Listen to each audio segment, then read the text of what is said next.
5 000 personnes selon la police, 20 000 selon le Conseil régional de Samarie. Ils étaient nombreux à participer aujourd'hui à cette marche de protestation. Protestation contre le gouvernement qui refuse de lever le siège de l'avant-poste et d'approuver l'école talmudique qui s'y trouve. En 2005, quand Israël décide de démanteler l'implantation du Gush Katif près de la bande de Gaza, le gouvernement évacue également Homesh, mais des Israéliens y retournent régulièrement depuis.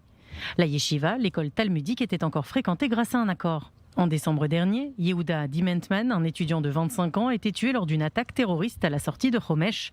Après cet attentat, des Israéliens ont décidé de revenir s'installer à Homesh, mais le gouvernement a rasé les habitations tout juste érigées. Cette marche a pour objectif d'appeler le gouvernement de Bennett à revenir sur sa décision et d'autoriser la reconstruction de Homesh. C'est important pour nous que Homesh soit reconstruit. C'est chez nous et on fera tout ce qu'il faut pour qu'elle soit reconstruite. Toute la terre d'Israël est notre maison. On voit bien que la décision du gouvernement de détruire Homesh n'est pas logique. En plus, ils ont détruit tout ça pour rien. Qu'est-ce que ça a apporté? Il y a ici plus de 10 000 personnes qui sont debout et qui disent « Israël est important pour nous et on ne bougera pas, on continuera à se battre pour notre pays. Avec l'aide de Dieu, on reconstruira Homesh et d'autres villages encore. » Cette manifestation, qui a attiré des Israéliens de tout le pays, dont nombreux sont venus en famille, était organisée par le Conseil régional de Samarie. Pour son président, Homesh est important pour le peuple d'Israël pour plusieurs raisons, y compris pour des raisons sécuritaires.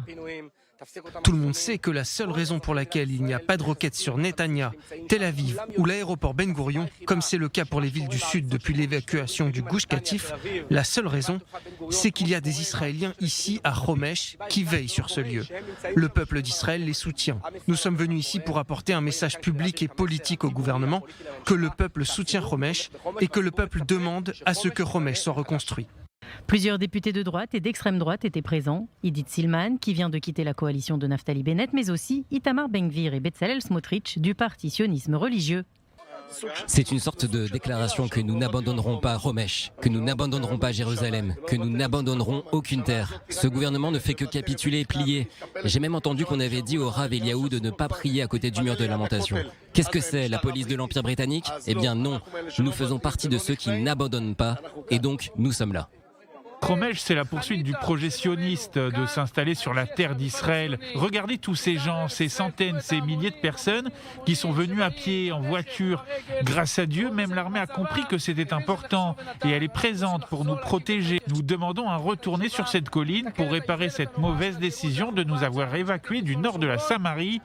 Et ces héros qui s'installent ici depuis toutes ces années vont réussir et continuer de pousser le peuple d'Israël en avant.